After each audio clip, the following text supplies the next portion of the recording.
I like, I am pleased, I am satisfied. This I arises in the infant. Because of this I, then, as it happens over and over again with all sorts of different experience, as it's nurtured and supported by the child's parents and by the other beings around it, this idea is supported and grows into the idea of a soul. At first, this idea of an I just arises and passes away with these different feelings, with the attachment to these feelings. But as this happens over and over again, it becomes a habitual way of relating to life. And so the I no longer is something temporary, but it grows into what we call a titi, or a view. When we use this word view, we don't mean a flexibly, loosely held opinion. We're talking about a deep-rooted bias and prejudice of the mind that is very stubborn, very narrow-minded. The mind is unwilling to look at this view with any objectivity. It's completely absorbed into this view that there is a soul. So in this way, the illusion of a soul arises and becomes a view, a deeply ingrained habitual bias that everything is seen as a soul. This view cannot be challenged. It's clung to so strongly that the mind will not challenge it. It will not listen to reason. It will not even observe this situation carefully because it's clinging to it so tightly. And that infant or the child, as it grows into an adult, just solidifies and ossifies this view more and more. It believes it. It's sure of it. It thinks always in terms of a soul, and there's no way that any truth can shine into the situation. So this is how the idea, the illusion of a soul arises in the newborn's mind. Originally, the mind is free of this, but then through experiencing sensual activity, the pleasant feelings condition the sense of an I, and then this I becomes habitual, and then we are left with the illusion, the view, which colors all our ways of looking at things, this view that there is a soul. And this is how we make the soul, which does not exist, becomes a real thing in our minds. There's no such thing as a soul, but this view of a soul becomes something real. And then it's a burden of life. Now, once this I arises, there immediately and automatically follows the sense of mine. There is first the illusion of I, and once this is established, there follows the illusion of mine. And then from the mine, there is the illusion of myself. There's the I, the sense of possession, of possessing, and then the myself, the things that we possess, that we identify with and attach to as mine. These three things together we call upadana. Upadana is a Pali word we can translate as attachment or grasping and clinging. And there are many different words which flesh out the meaning of the word upadana. So this attachment to I leads to the attachment of mine and of myself. And in this way, all sorts of things become burdens to the mind through this attachment, this clinging to things as I and mine. This is the problem of life, is that because of the Vedana, some experience gives rise to a pleasant feeling, and then this leads to the sense of an I, and the attachment to things is mine. So with the infant, there is the pleasant feeling.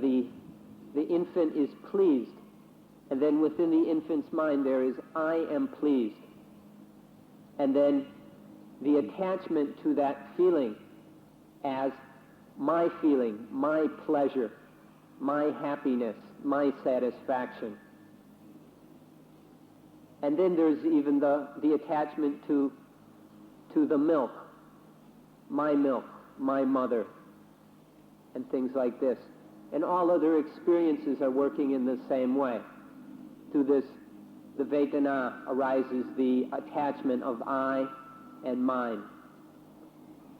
And in this way, the mind starts attaching to everything. All the different things which are meeting up with the mind, which are making contact with the mind through the senses, all these things are attached to and become I and mine. And so we make burdens out of everything. We turn everything into an illusion of self, that is either I or belongs to me. And things get heavier and heavier, and life becomes more and more burdened down with all this unnecessary illusion and attachment. It gets so carried away, in fact, that we not only attach to the pleasant things, to the nice, satisfying experiences that happen, the mind also goes and attaches to the unpleasant things. I hurt, I am sick, my pain, my disease, my death. This becomes so habitual, all this attachment. The illusion is applied with all sorts of experience, whether pleasant or unpleasant. And so many of us get so carried away with all this that we even start talking about my world. We go and attach to the entire world. We claim the whole thing to be mine.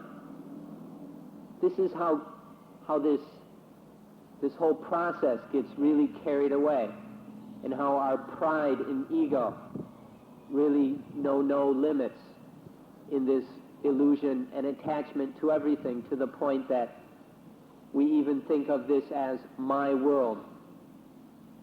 And we think that everything in my world belongs to me. And thus we make a burden of the entire world and everything in it. Take a look at all this. Look at it clearly, without any prejudices, and see if this isn't what's been happening. So we've been talking about how this illusion and all this attachment arises, and how that's been working throughout our lives. So now we come to the present, to today, as we're sitting here. What are we going to do about all this? What we need to do is learn to discriminate between two situations. We have to be able to observe carefully and notice the difference between when this illusion of an I, of a self, of a soul, arises in the mind, and the situation when there is no such illusion, when the mind is free of the soul illusion. We need to be able to look carefully, to observe the mind very, very closely, with great hunger to want to see this, until we can discriminate between the two conditions. The condition of when the mind is burdened with this illusion, and when the mind is free of this illusion. This must be discriminated. When we begin to see this, that there are these two different conditions in the mind, we'll see that the condition of the illusion of soul is very, very heavy. And then you'll understand what we're talking about when we say the burden of life. And you'll see that the absence of this illusion leaves the mind very light. When there's the illusion of a soul, the mind is heavy. When this illusion is gone, the mind is light. This is a very, very sharp difference, which you should be able to discriminate if you observe the mind carefully. Then you'll know the big difference between life that is pure and life that is burdened. The life that is pure and free, because this illusion of a soul is not there anymore. Once we begin to be able to discriminate these two conditions, then we'll be able to watch and see how it is that this illusion arises. It's always coming and going. In the sentient being's mind, this illusion comes and goes. And so we can be able to begin to see how this happens. We can observe it carefully if we really want to know how it is that this works. Then we can see and understand how this illusion arises. See where the soul comes from. You can see it. You don't have to believe what we're telling you. You can see it for yourself. And then once you understand where this illusion comes from and how it is that it arises, then you'll be able to know what to do about it. Then you'll see what must be done, how you must practice in order to eliminate, to pull out and uproot this illusion. So what we need to do is we have to begin by observing very, very carefully with very strong motivation. You have to really want to see this because it's subtle. And if you don't look carefully, you'll miss it all, as you've been missing it all your lives. So we need to begin by looking very carefully so that we are able to discriminate between these two states. When the mind is burdened by the illusion of a soul, and when the mind is light and free, at ease, peaceful and clear, because there is no illusion of a self or a soul. This self or soul is the first burden. Today we're talking about the burden of life. That's the first burden we want to talk about, of some kind of self, that this burden arises. Usually, or the most common way we discuss this in the Buddhist tradition, is by saying that the 5 khandha, the 5 groups of clinging, or the 5 categories of things we attach to, these are the burden of life. This is another way of talking about attachment or the I. These khandhas are the different things that we identify with as I or mine. We need to talk a lot about these 5 khandhas, and we'll do so in a later talk. But today we'll leave it at the attachment to the illusion of self and soul. This is the first burden. Now, when this first burden of a self arises, there follows very closely upon it the second burden, which is the burden of selfishness. As soon as there is a self, then there is selfishness.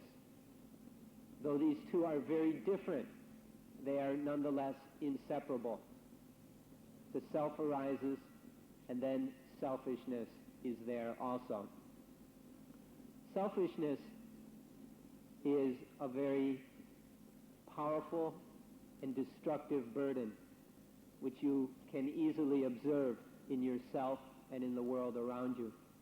All the damage and pain that this causes, both to yourself and to others. Selfishness arises and is caused by the self, by the soul. And then with this selfishness, there arise all the various different kinds of problems that we meet with in life. Selfishness gives rise to love, greed, anger, hatred. It gives rise to fear, worry, frustration, envy, jealousy, possessiveness. All of these are aspects of selfishness. Love through fear and worry are just different aspects of selfishness. These are the second burden of life. All this selfishness is such a powerfully destructive burden upon the mind. It really weighs the mind down, which you can easily verify from your own experience. Maybe when you come to Suan Mok, where you don't have much attachment to anything, this idea of a self isn't arising very much. And so you're not very selfish here. Your selfishness doesn't happen so often here at Suan Mok because of the nature of the place. It's very hard to be selfish about trees and rocks and puddles and mud. And so maybe while you're here, this burden of a self and of selfishness doesn't happen so much. But once you leave and go back to places where you have lots of attachments, where you go, or if you're the people who sneak out to the coffee shop for a cigarette or a cup of coffee every day, then you're going back into your attachments and you're getting caught up again in that burden of self. Or when you go back to whatever situations you're in where there are responsibilities and attachments, where there are all kinds of things that are I and mine, then you are under the weight of these burdens. The first burden, the burden of the soul, and then this second, very destructive burden of selfishness. And so, just because these things aren't so heavy on the mind while you're here at Suan Mok, don't ignore what we're talking about, because these things are real. And we can, just by paying attention, if we get outside our little worlds and start to observe what's really happening around us and also within us, if we get out of our clouds and daydreams and really observe, then we'll see all this selfishness and all the destructive harm and pain that selfishness causes both oneself and others. All this love, hatred, greed, jealousy, fear, worry. You can see all the damage it does to oneself and others. So this is the second burden, the burden of selfishness. The problem of selfishness is a terrible burden for the entire world. If you really observe what's happening in this world of ours, you'll see that all the problems, all the conflict, all the crises which are so common, that all of these are the result of selfishness. Many of us come to Asia to get away from all the constant sense of crisis and problems that we've met with in the West. But we can't escape that by coming to Asia, because the same problems and crises are here as well, though we may not notice them because we don't speak the language, or the crises come in a different form. But the whole world is under this burden. And this burden, all these crises, all the war, all the competition, exploitation, destruction of the environment, all the pollution, all these terrible problems, the population growth that is still out of hand in much of the world, the way certain countries pile up food while people starve in other countries, you can trace all of these back to selfishness. It doesn't take much thought. Just look at these things without prejudice and a little clearly, and you'll see that all of our problems, all of the war and strife, and this lack of peace is all rooted in selfishness, which in turn comes from the belief that there is a self or a soul. For example, take the UN. The UN is this beautiful dream that the politicians came up with at the end of World War II. Or it was an older idea that began even before World War I. But the United Nations, which has been formed supposedly to create peace in this world, how successful is it? The UN itself is handicapped by this problem of selfishness. The UN is more a forum for the selfishness of individual countries or blocks of countries. They're all grouped into groups of this, the group of 77, the group of 103, the East Bloc, the West Bloc, the Third World.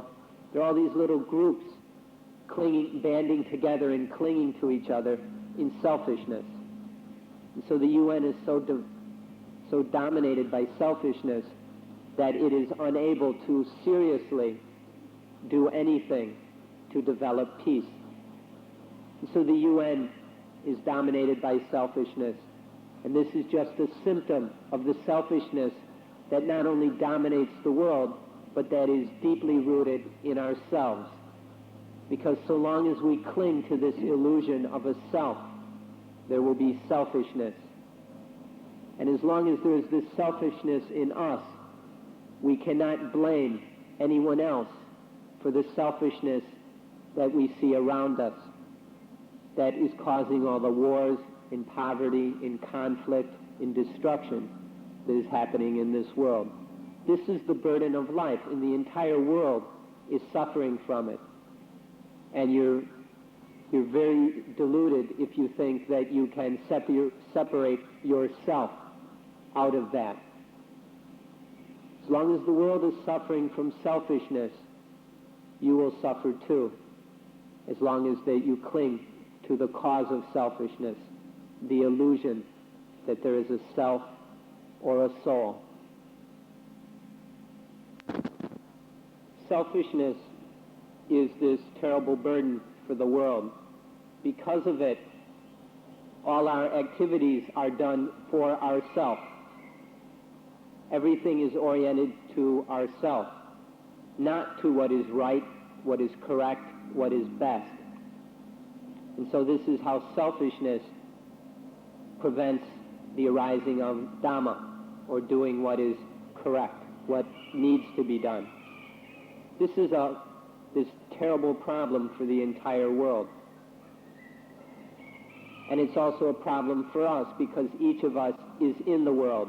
We're part of the world. And so this is our problem as well. However, it is beyond our ability to change or to solve this world problem. It is beyond each of us to destroy all selfishness in the world. So let's bring it back down to ourselves, to our individual problems. We wanted to illustrate the importance of selfishness, and so we talked about it as a world problem.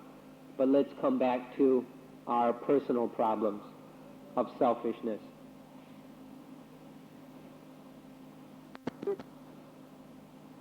Selfishness arises because of the Vedana, as we talked about. There are the Vedana, these feelings towards our sensory experience. We like things, we dislike things, and we're uncertain of other things. And as we mentioned, these Vedana are our masters. We're at their beck and call, doing whatever they tell us to do. We're slaves to the Vedana.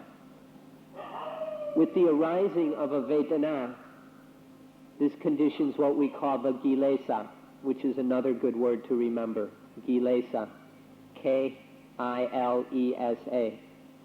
In Thai we say Gilet or Kilesa.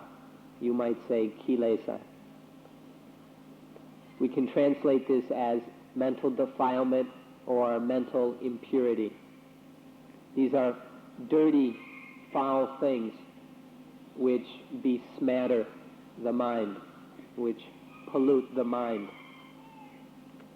The defilements arise because of selfishness.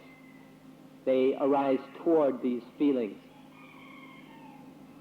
There are three basic kinds of defilement that we can talk about, and it'll be obvious how they're related to the three kinds of Vedana we mentioned. The first group of Kilesa we call Lopa, which are the Kilesa where there is a trying to get. There's a drawing toward movement of the mind. The mind is trying to acquire, to get, to become things. This is the Lopa, often translated greed or lust, category of Kilesa. And the characteristic of it is a mind that is trying to scoop up everything and get everything it can get its hands on. The second category of Kilesa we call Tosa. This is the opposite of the Lopa group.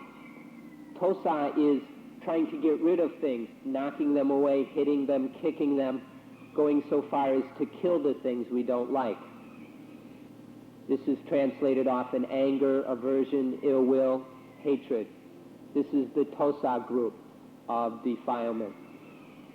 The third group is the Moha group. This has the characteristic of the mind running round and round in circles around the object. There's neither the trying to accumulate and get, or the trying to get rid of or destroy, but there's the confusion, the delusion of running round and round the thing, the object, because the mind doesn't know what to do, so it just runs round and round in circles. This is what the Kilesa do to the mind. There's either this greedy, acquisitive kind of mind that's trying to rake in everything, or this angry, ugly mind that's trying to get rid of things and destroy them. And then the confused mind that is spinning round and round in circles without knowing what it's doing. These are the Kilesa, and they arise in response to the Vedana. And the Kilesa are all rooted in selfishness.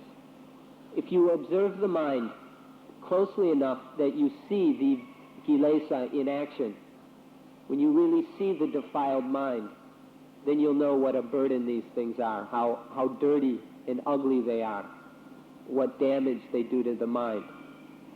And then you see this, then you'll be seeing what our problems are. These Kilesa, the defilements of Lopa, lust and greed, Tosa, anger and hatred, and Moha, delusion. These are our burden of life. Once the Kilesa of Lopa, Tosa, and Moha have arisen, they give rise to the next burden. There's the word Kilesa, which means defilement. And every time one of these defilements arise, they leave a little something behind. They're like pigeons. They always leave something behind. And what they leave behind piles up in the depths of the mind. And this pile of dirt and filth that is left behind by the defilements we call in Thai anutsai, or in Pali the anutsaya. The anutsaya are this is a familiarity with defilement that has been built up. It's this dirty, filthy pile of tendency towards greed, anger, and delusion, which piles up in the depths of the mind, or we could say the substratum of the mind. It's not so important where in the mind this is happening, but if you observe the mind, you'll see that it is happening, that this tendency, this familiarity with defilement is being developed. The more these anutsaya pile up, the more these filthy tendencies develop, the easier it is for the defilements to arise. Each time a defilement arises, it strengthens the tendency to defilement. And so, if we allow this to continue, the defilements grow stronger and stronger, and the anutsaya becomes stronger and stronger, and the defilements occur more and more often. And so, in this way, the tendency for instance, anger develops, and then anger itself happens more and more often. So these kilesa are one burden, and they cause this other burden of the anutsaya, this familiarity with impurity and defilement which can develop. And then because of these anutsaya, they in turn can cause further kilesa. And this is how this whole problem of this burden can develop. If you really watch it and observe it and experience it, instead of trying to run away with it, deny it, or convince yourself that, oh, I never get angry, I'm never greedy, I'm never confused or stupid. If you begin to face these things, then you'll really see what a problem they are. You'll actually observe this burden and this weight upon the mind, and then you'll understand, not intellectually, but you'll realize through your own experience how much dukkha these things are. So this is another aspect of the burden of life. These anutsaya, take a look back over your life and take a guess at how many times the kilesa have arisen. How many times have you been angry or greedy or confused? How many times has this happened? That's how much and how strong the anutsaya are. That's how strong your habitual kilesa are. Can you even guess how many times the kilesa have arisen throughout life? It's as if we had a big jar for storing water, and water dripped in it, one drop at a time. And after all these drops, the water in the jar begins to become more and more, and the jar begins to fill up. Each drop is a kilesa, and it begins to fill up the mind, and the mind becomes more and more full with these habitual kilesa, this familiarity and tendency toward defilement. Now imagine there was a leak, a small hole in the bottom of the jar, but the jar is filled up with a lot of water. Well, the water would leak out very quickly and easily through that small hole. In fact, it would shoot out because there is so much pressure. So as the defilement deposits all these anutsaya and it builds up, there's this pressure which will shoot out through these little holes. That's what a burden the anutsaya are. These habitual defilements are this kind of burden and dukkha, because as they build up, they develop this pressure, and then that pressure shoots out through the cracks in the mind. This aspect of the burden of life needs to be observed. So through the arising of defilement, the tendency or familiarity with defilement piles up. Then whenever there is some sense experience,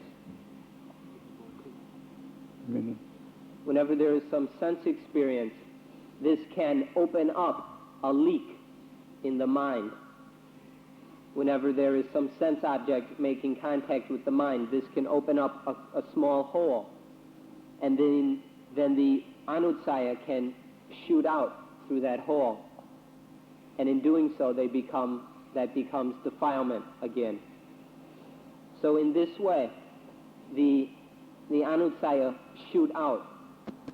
There's a special name for this kind of defilement that is shooting out through these gaps these small leaks in the mind that are opened up by sense objects. These are called the asava. Asava means flowing outward, flowing out.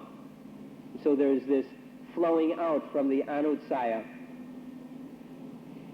This is called the asava, and it results in the same old defilements arising. And as this happens, it's just perpetuating this circle, a vicious circle of defilement. Defilement arising, defilement piling up as anutsaya, and then flowing out as asava, becoming defilement again, which further strengthens the tendency, which further builds up the pressure, which increases the amount of outflow, leading to more kilesa. And so this, if we allow this to go on forever, it just gets deeper and stronger and filthier and heavier and causes more and more dukkha for the mind.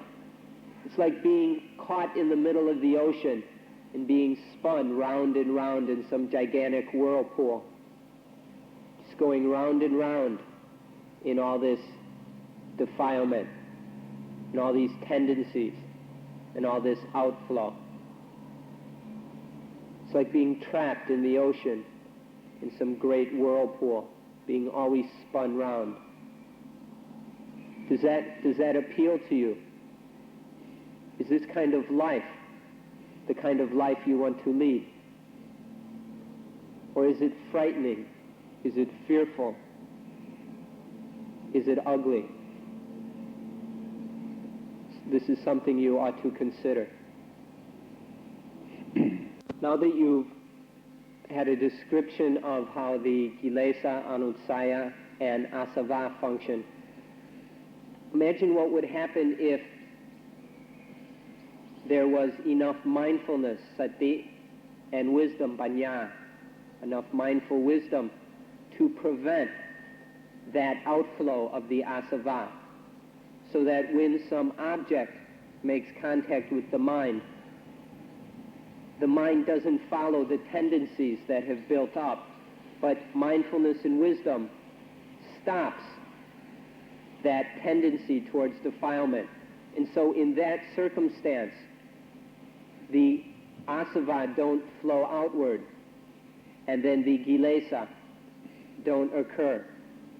It's as if with that jar, instead of allowing things to make leaks in the jar so that the water will squirt out, we use sati panya to plug those leaks.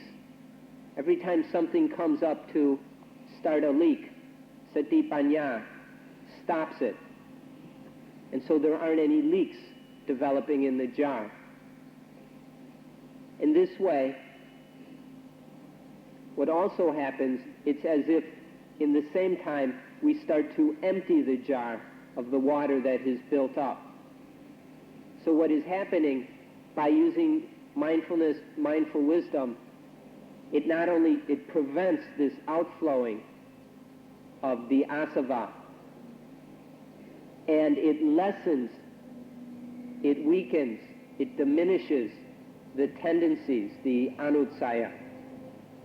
So in this way, that the deposits of anutsaya begin to get cleaned up.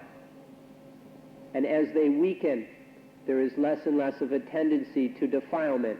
The defilements arise less often. And in this way, this process can be reversed through sati panya, mindful wisdom, or we also say sati sampajanya. Sampajanya is wisdom in action, applied wisdom. Through sati sampajanya, mindful wisdom in action, the asava are prevented and the anutsaya begin to dry up. If this is continued diligently, the anutsaya can be completely cleaned up so that there's no more of this filthy water left in the jar. It can be all pumped out and gotten rid of.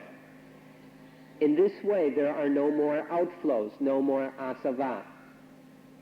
And the way when the asava are ended, that's the meaning of being perfected. We talk about the arahants. The arahants are the perfected ones, minds that have completely shut off the outflow of the asava. This means that no more kilesa are arising. All the tendency to defilement has been cleaned up. And the mind of a perfected one is completely free of defilement. This is a kind of mind that has completely dropped, just let go of, tossed away, and refuses to have anything to do with the burden of life. This is a mind that has put down all these heavy loads and burdens and is light and liberated. This is the arahant, the perfected one. The way to do this is to train and develop sati, panya, mindful wisdom. These have to be trained, strengthened, and developed. And the way we do this is through samatha vipassana meditation. Samatha means tranquility. It's the aspect of meditation by which the mind is calmed. Vipassana means insight, seeing clearly into the reality and truth of nature. Vipassana is the knowledge aspect, the development of wisdom aspect that happens in meditation. Sometimes we just say vipassana, or sometimes we say samatha vipassana. It's a way of describing meditation.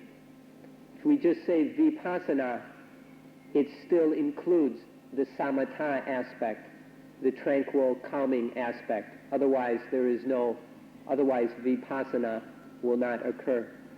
So through vipassana meditation, mindfulness and wisdom, or wisdom in action, are developed and trained so that they can be used to clean up the anutsaya and stop the asava from flowing outward into defilement. This is why we practice vipassana, to develop mindful wisdom. So let's go back and summarize this whole mess that's going on. It's all rooted in the illusion of a soul, this belief in some I, and the attachment and clutching to this I.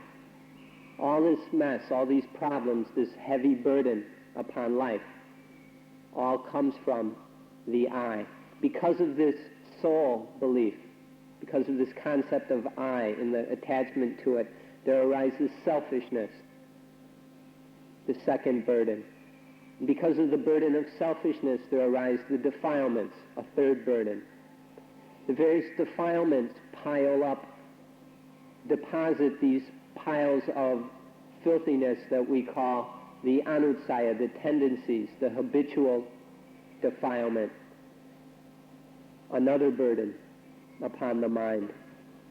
And those in turn lead to the asava, the outward flowing of defilement, a fifth burden.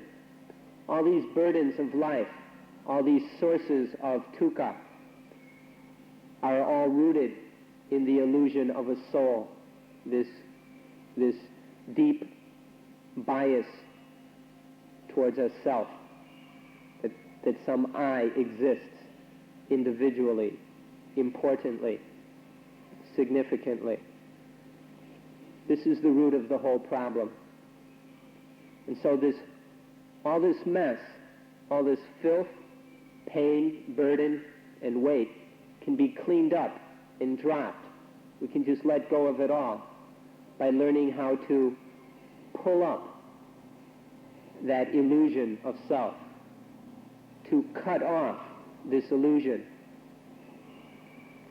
When we talk about this, we always like to use the symbol of Christianity. We find this symbol very inspiring and appropriate.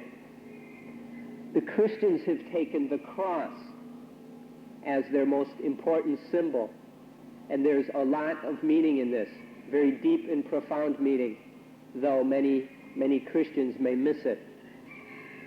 But if we look at the cross, the upright is the eye, and then the crossbeam is the cutting of the eye. So there's this illusion of a soul, and then there's the cutting off, the cutting through, the destruction of that illusion. This is the meaning that we see in the cross. And this symbol of the cross is perfect as a symbol of what spiritual practice is about. In fact, we'd like to go so far as to even boast a little bit and say that Buddhists are better Christians than most Christians, because the Christians have this symbol of the cross, of cutting off the eye, but many of them aren't even concerned with this problem of the self and the soul. And instead of trying to carry through with the meaning of this symbol and cut off the eye, instead we often see Christians strengthening the belief in a soul, building up this illusion of an eye. But Buddhists are always trying to cut off and destroy this eye. And so we Buddhists are really making use of this symbol. The cutting off of the eye, the destruction of the illusion of self. This is how to drop all these burdens, to free the mind of all the dukkha, all the heavy weight, which is making life less than it could be. Cut off the eye. Use the cross as the symbol of your life in practice. Cut off the eye, and you will drop all the burdens of life. You'll clean up all this mess of selfishness and defilement by following through with this symbol of the cross. So we've been talking about the burden of life and explaining how life becomes the burden. If you've been listening and have observed life as it's occurred to you, as you have experienced it, then you'll begin to see the truth of what's being said.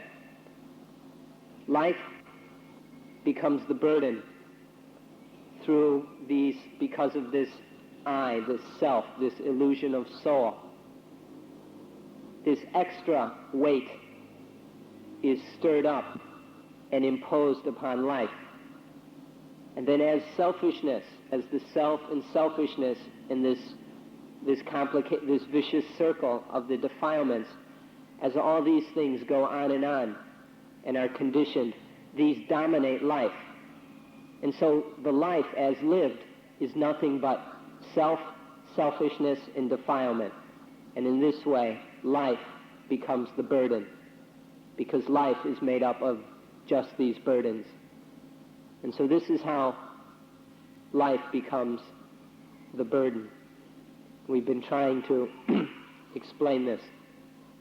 We mentioned earlier that life free of this burden is just pure mind and pure body, which is pure mind and pure body. That's the life that is free, at ease, clean, clear, bright, light. It is not burdened with all these problems and weights and dukkha of the self, of selfishness and defilement. If we talk about the mind and body, the mental aspects of what we call life and the physical aspects of life, we can, with the body, it's quite simple. The body is nothing difficult. Modern science has been able to analyze it in much more detail than is necessary for our purposes. So the body aspect of life, this physical, material aspect of life is no problem for us in understanding. But the mental aspect is much more complex. Where this body, there's basically one body, it's always changing, but there's this body throughout from birth until it disintegrates at death. In that period of the body's lifetime, there are innumerable minds arising and passing away. So when we talk about the mental aspect of life, the mind, it's much more complex. Our usual way of talking about the mind is to talk about the four different functions of mind that we can distinguish. So life has this material aspect, and then it has these four mental aspects, which we'll talk about. When the mind functions in a way that is knowing and experiencing the Vedana, which we've talked about more than enough, this is one function of mind, the Vedana, the knowing and experiencing of the Vedana. The next aspect of mind is called Sanya. This is the mind functioning in the way of perceiving, of discriminating and distinguishing things. It also is the aspect of mind that includes memory. So remembering, recollecting, perceiving, distinguishing, discriminating. This is the second mental aspect, Sanya. The next aspect is called Sankara. This is the thinking, the process where the mental function where different things are stuck together, are conditioned. This is the thinking, the stringing together of ideas. Or it can be the emotions, your sentiments, which are a different kind of conditioning, of formations happening within the mind. This is called Sankara. And then the fourth mental aspect is called Vijnana, which is the aspect of mind that knows the sense objects through the eyes, that is sights, forms, and shapes. It knows the sounds. It's the aspect of mind that knows smells, tastes, touches, and all the various things that happen within the mind itself. This is often called consciousness, but this is a very misleading translation. It generally confuses everybody, so you're better off sticking with the word vijnana, the function of the mind that knows sights, sounds, smells, tastes, touches, and mental objects. Together, the body and these four mental aspects of life are called the five khandhas, the five groups of clinging. These are the five groups of things that we cling to, that we attach to as I. This is based in these five things is where this fundamental problem of the self or soul arises. And so these five khandhas are life. These are life. And when there's just the five khandhas, life is pure. But when there arises the illusion of soul upon these five khandhas, through this attachment arises the burden of life and dukkha. So understanding these five khandhas is very important. If you can bear with us, if you've got the strength, energy, and wisdom to listen, we've got the strength and patience to go through these five khandhas. There's five of them, so we can spend 5 days discussing them if you're up to it. So the five khandhas, these are life. And if we study them, then we'll begin to see the difference between life that is pure body and pure mind, as opposed to mind and body, which is burdened with the illusion of soul, with the great I am, with ego and self. So we'd like to point out for one last time what the problem is. If we go back to the example of the child kicking a chair, there we see the body khanda, the body group, being clung to by that child as a self.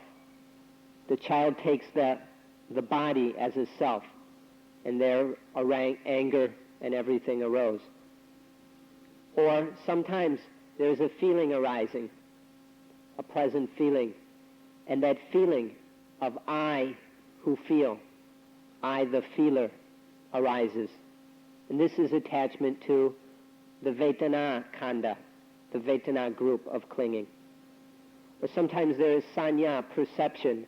There is, the mind perceives red, it perceives blue, tallness, shortness, or it perceives something. And there is the feeling in the mind. The mind, there arises the thought of an I who perceives, the perceiver. But there is sankhara khanda, the thinking, the mental proliferation. And then there arises the thought, the thinker, I who thinks. This is attachment to sankhara khanda. But then there's the vijnana, that which knows, the sensory activity, the seeing, the hearing, the smelling, the tasting, etc. And sometimes there can be attachment to this, the I who knows, the knower. And so on these five, this is how these five khandas, body, feeling, perception, thought, and knowing, sensory knowing, how these five can be bases for the arising of the self. The ignorant mind, the stupid mind that hasn't figured out the way things really work, as we explained earlier, goes and misunderstands and dredges up this concept of an I and attaches importance to it and becomes prejudiced in favor of this self or soul illusion. In this way, the five khandas are used as a basis, the foundation for the arising of this illusion. So sometimes, basically almost most of the time, there is some attachment to one khanda or another. Maybe now it's to feeling, then to the body, then to knowing, then to thinking or perceiving. So don't let this happen. Through this arising of this illusion comes selfishness and all the burdens of life. So why let it happen? Why allow this attachment to arise, this thinking, this kind of this feeling or awareness of the mind that there is the I who thinks, or the I who feels, the I who perceives, the I who knows, or the I body. Don't let this happen. For sure, don't get carried away, as some Western philosophers have done, such as Descartes, who went so far as to say, cogito ergo sum, which is generally translated, I think, therefore I am. This is, I think, therefore I am, is nothing but attachment to the fourth khanda, to the sankhara, the thinking khanda. This is a misunderstanding of what is really happening. Yes, maybe there's thinking now, or perceiving, or feeling, or knowing, or body. At each moment there is one of these khandas, but that's all. There's just this aspect of life, but that aspect is pure. It's either pure mind or pure body. There is no self or soul. So don't allow this confusion, this illusion, this foolishness to arise in the mind. Cut it off, like the cross. Don't let it happen, and then the mind will be pure, life will be pure and light and free of all these burdens and dukkha. So this is the essential problem. We've been discussing what our problem is, the burden of life. And by now you should understand how life is turned into the burden. But now we've also been pointing the way to freeing life from this burden, how to clean up life and bring it back to purity. So there's just pure mind and pure body, the pure khandhas that are not attached to as I or mine.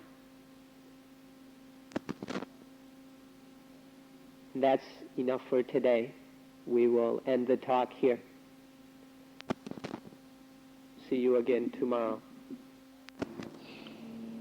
The last 2 days we have spoken about the burden of this thing we call life. We've been speaking about this in order that you will understand what this burden is or what our problem is. And if you truly understand it, then you will be able to let go of it, toss it away, and be free of it. Now, we would like to begin talking about the things on which this burden is established, the things on which this problem grows. This means that we will be speaking about the Benja Khandha, which means the 5 groups of clinging, or the 5 aggregates of clinging. These are 5 categories of things which we attach to. These 5 khandhas are what make up life.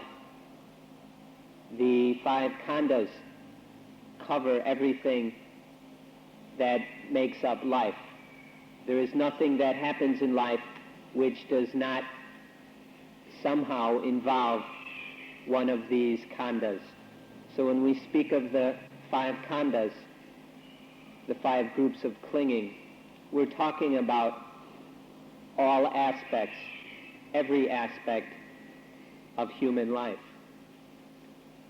Now when we speak about these 5 khandhas and about the various things which are related to them, which are associated with the 5 khandhas, then we in effect talk about everything that Buddhism has to say.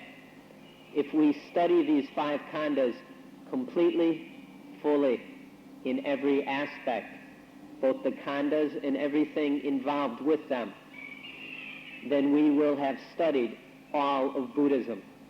There is nothing in Buddhism which isn't in one way or another involved with the 5 khandhas. So talking about and studying and investigating and observing the 5 khandhas means that we are studying all aspects of what it means to be a human being. Something surprising about the 5 khandhas is that it seems that nobody is really interested in them. Nobody really bothers to pay much attention to them. They're not exactly the most entertaining subject there is around. It's not a kind of topic that brings out lots of laughs and excitement in listeners. Even in Thailand, which is supposed to be a devout Buddhist country, nobody really pays much attention to the 5 khandhas. Or when they do, when Thais study the khandhas, they only study it as a kind of ceremony. They say a few chants about them and leave it at that.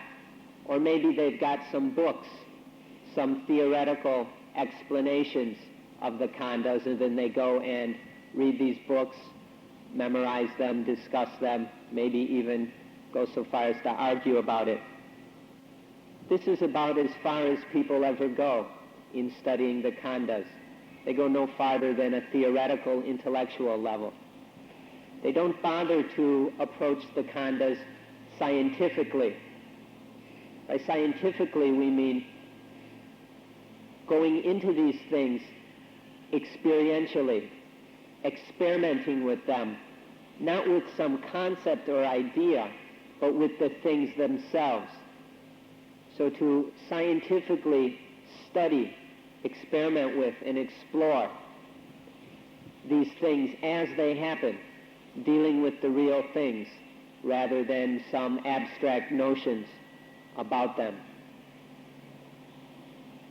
So this is what we propose to do, is to begin to talk about the khandhas in a way that will help you to explore them scientifically so that you can experience them, and through that experience they will be proved to you what they are and how they are within your own minds. After the Buddha was enlightened, he began to teach. His first sermon was about the Four Noble Truths, the noble truth of dukkha, the noble truth of the cause of dukkha, which is craving, the noble truth of the cessation of dukkha, which is the cessation of craving, and the noble truth of the path that leads to the cessation of dukkha. This is what the Buddha taught in his first sermon. In his second sermon, he talked about the five khandhas and taught that the five khandhas are not self. Let me point out that when we say not self in this context or in any other context, we are not saying no self. We're not going to, there's the one misunderstanding that there is a self, and then there's the opposite misunderstanding that there is no self, which people take to mean there is nothing. These are two opposing misunderstandings. When we say not self, we're taking a middle-of-the-road position, saying there is this, but it is not self.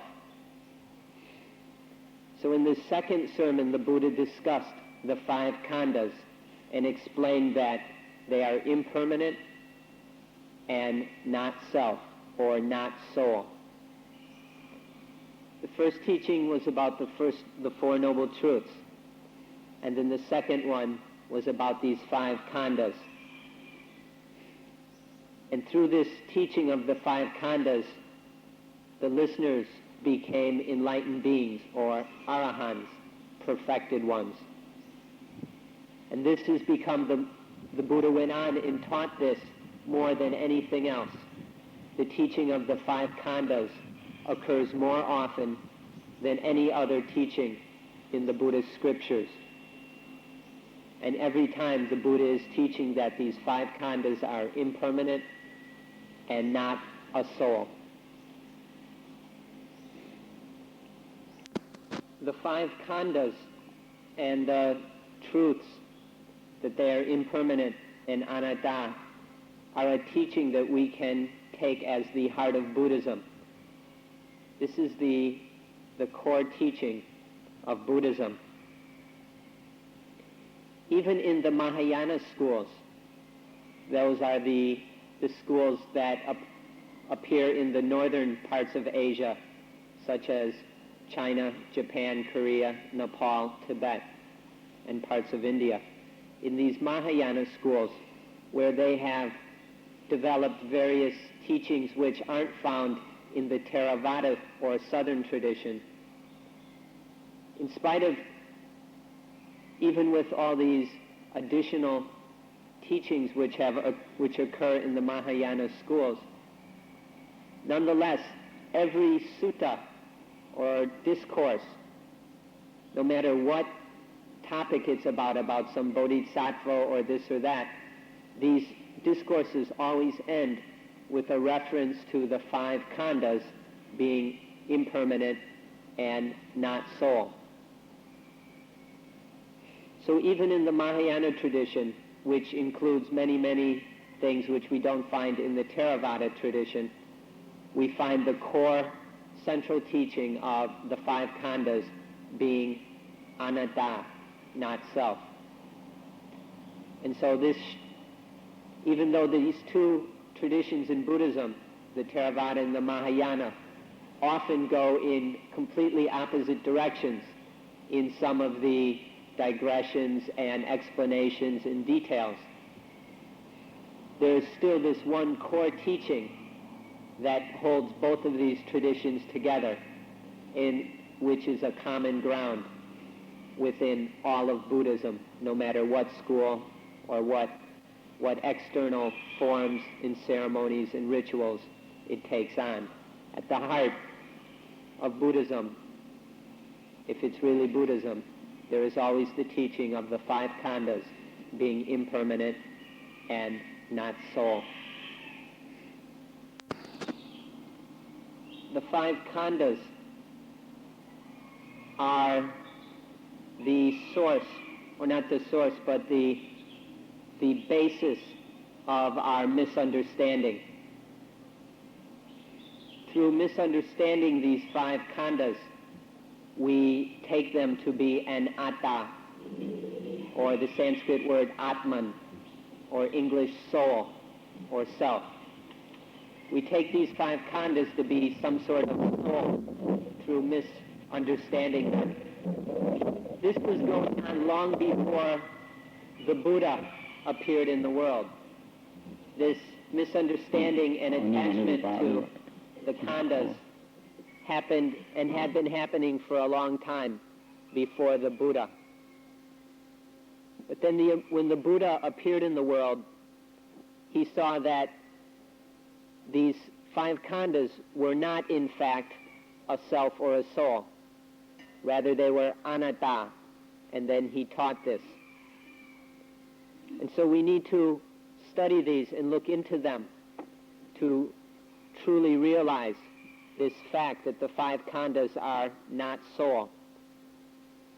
Until we realize these facts, these khandhas are deceiving us. They're playing tricks on us, conning us into thinking that they are a self, some sort of soul, atta or atman. So don't let them deceive you. Don't let them play their tricks on your mind. Observe them and scrutinize them until you see what they really are. If you can remember the example we gave the other day about the child who kicks the chair out of anger.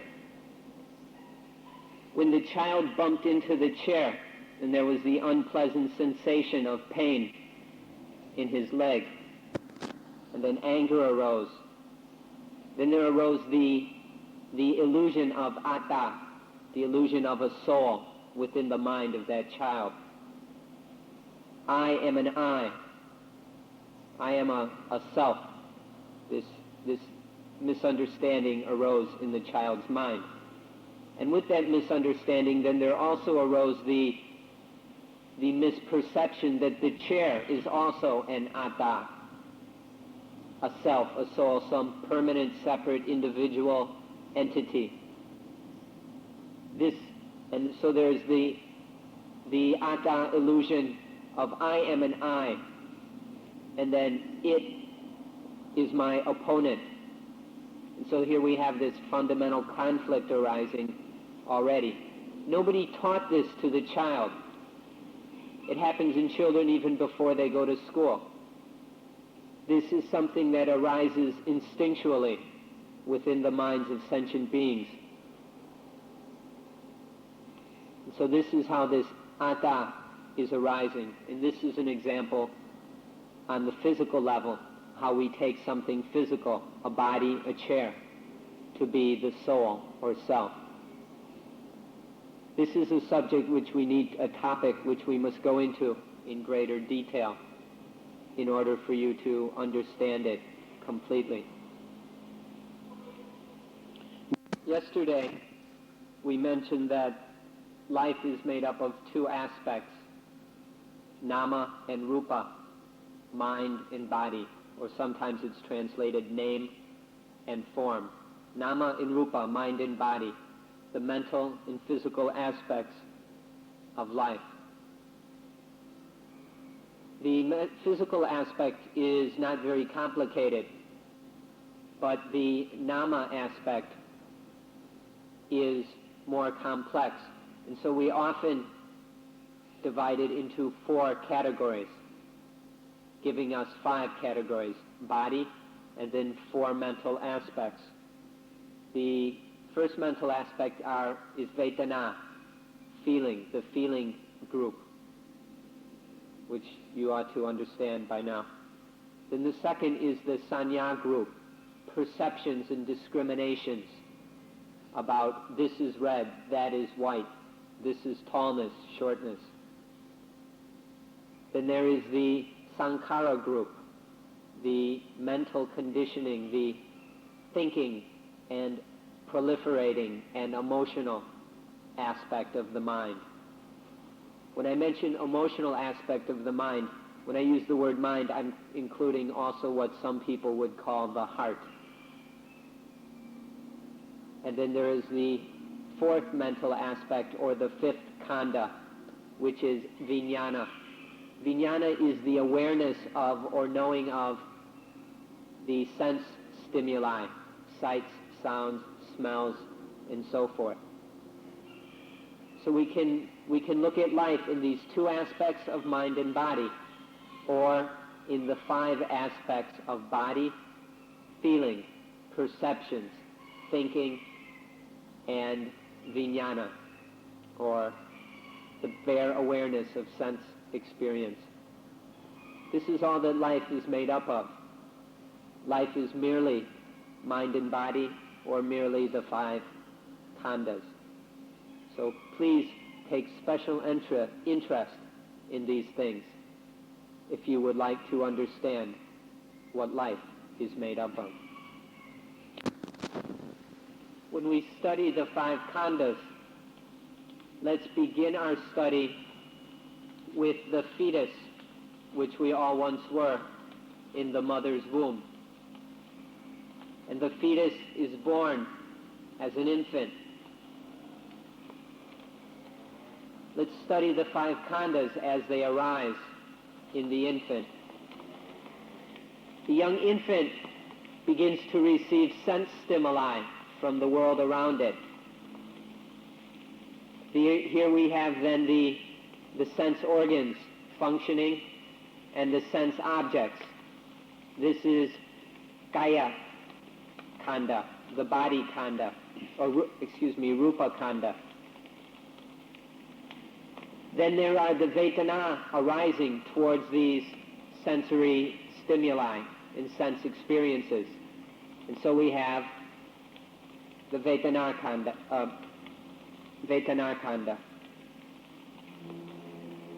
And then after that, there are perceptions and discriminations about those sense stimuli, the sense objects, and the sense experience. And this is Sanya khandha. Then there is thinking about what is going on, ideas, opinions, emotions. This is Sankhara khandha.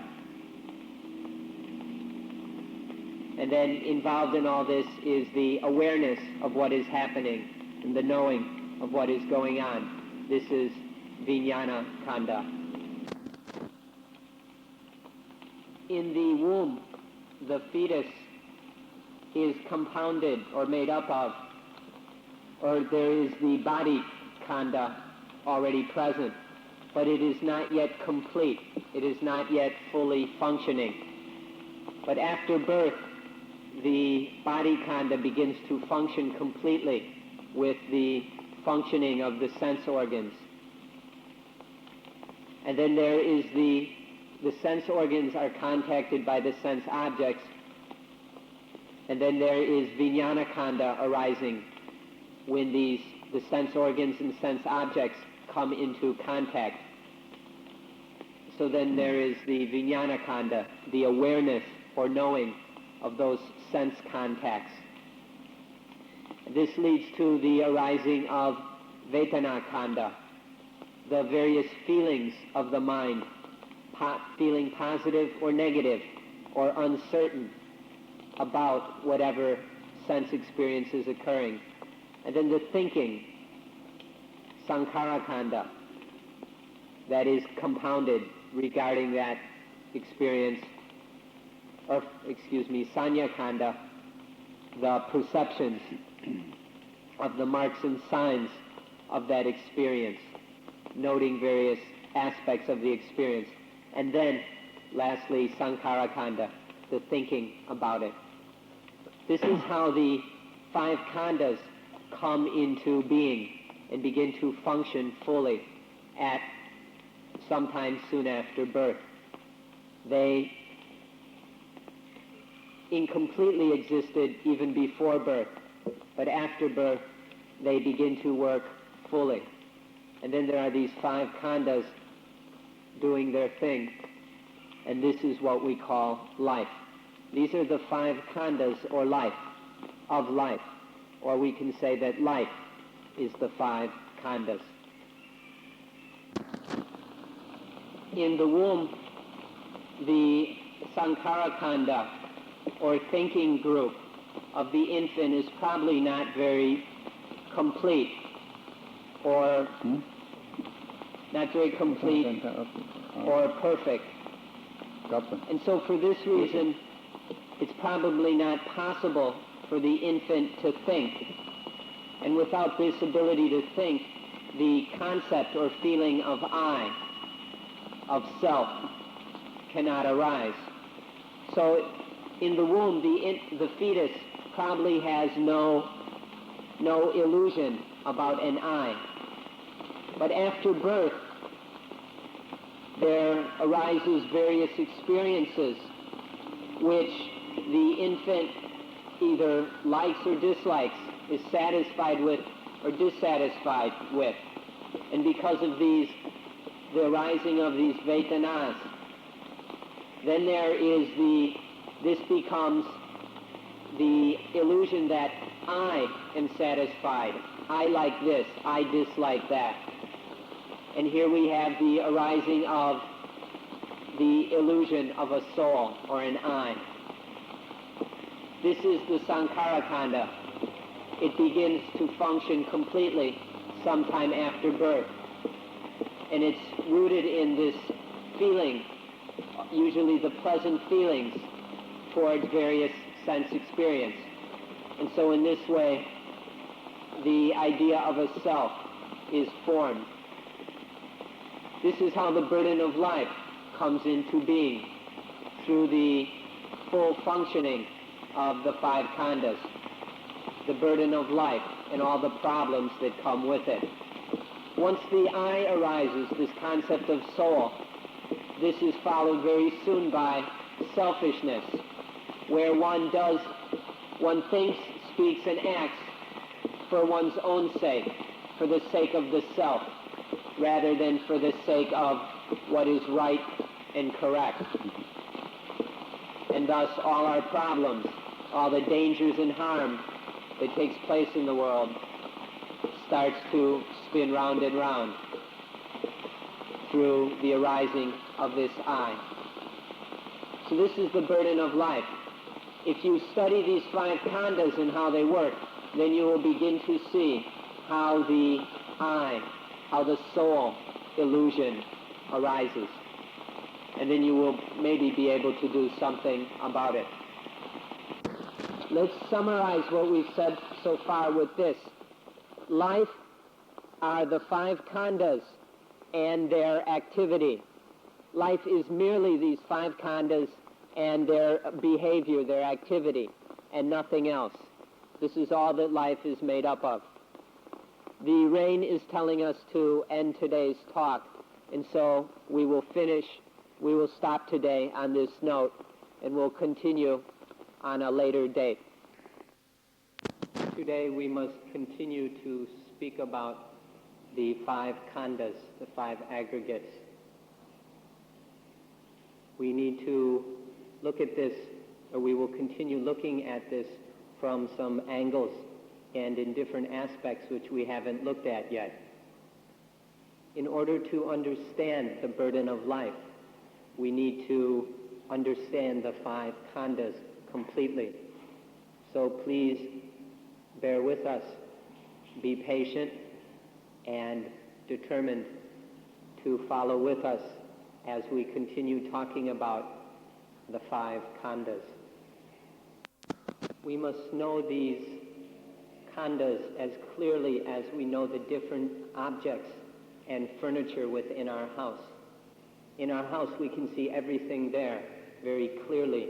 We know where everything is, and we know exactly what it is.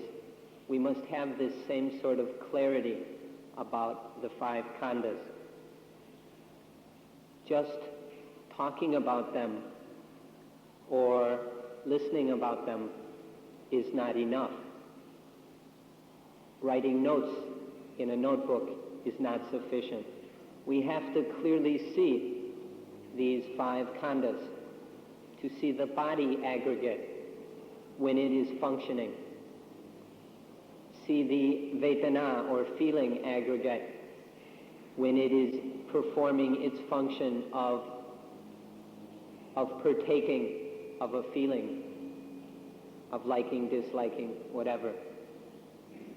There is the sanya aggregate, the perception aggregate, when there is the activity or function of remembering, of discriminating, of perceiving the marks and signs of an object. The sankhara aggregate, sankhara khandha, the thinking, and then the last aggregate, vijnana khandha.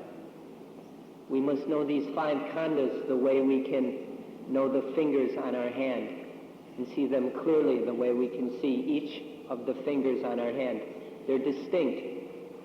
Each of the 5 is distinct, and we need to see these khandhas this clearly if we are to understand the burden of life. Sometimes in our awareness there is only one khandha. Sometimes we are only aware of the body. There are times we are only interested in the body, and in that moment there is only one khandha. At other times in the awareness there are only the 4 nama khandhas, the 4 mental khandhas, vedana, sanya, sankhara, and vijnana. Sometimes there is only interest in and awareness of these 4 mental khandhas. Then at other times in awareness there are all 5 khandhas. There is interest in the complete set of all 5 of the khandhas. This we can examine and observe within our own awareness. We can pay attention to this. And see, sometimes we're only interested in the body, the rupa khandha. Sometimes there is only interest in the mind, the 4 mental khandhas. And sometimes in all 5 khandhas. In some of the commentaries on the scriptures on the words of the Buddha, there are interpretations of this teaching of the Buddha that there are different worlds or realms, and in one realm the beings there have only one khandha. So there is this explanation of what the Buddha said, starts talking about some other world somewhere where the beings only have one khandha. And this has been accepted and is now very firmly believed by many devout traditional Buddhists who believe in all kinds of heavens and all kinds of hells and different worlds all over the place. There's another world, these people think, where the beings have only 4 khandhas, the 4 mental khandhas. And so this is some world or realm or sphere or something where the beings have only mind and no body. And then there is this world with which we are all very familiar, or we at least ought to be familiar with it. And that is the world or realm of the 5 khandhas. We generally are possessed of 5 khandas, but sometimes we're only aware of 1, the rupa khanda. And there are times when we're aware of 4, only 4, Vedana khanda, Sanya khanda, Sankhara khanda, and Vijnana khanda. And then there is also times when we are aware of all 5, the complete set of the khandas, which, whether we're aware of and interested in 1 khanda, 4 khandas, or 5 khandas, is completely dependent upon the conditioning of the mind. However the mind is conditioned in that moment, that conditioning will determine the awareness of 1, 4, or 5 khandas.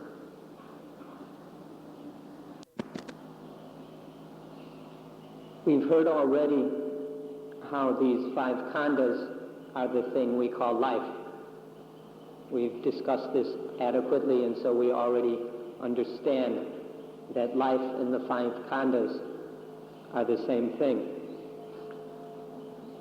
Now I'd like to talk about 3 different kinds of 5 khandas. There are 3 different kinds of khandas. Each kind is made up of 5 khandas. There are the 5 khandas, these 5 groups, when attachment has not arisen. There are moments when no idea of I or mind arises in the mind, and so the 5 khandas in that moment are free of attachment. There is no clinging to them. There is no movement in the mind that is saying, I am body, I am feeling, or the feelings are mine, the thinking is mine, the perceptions are mine. This attachment has not arisen. This is the first kind of khandas, the khandas where there is no attachment. We can call them the mere khandas, the mere khandas. There's just these khandas,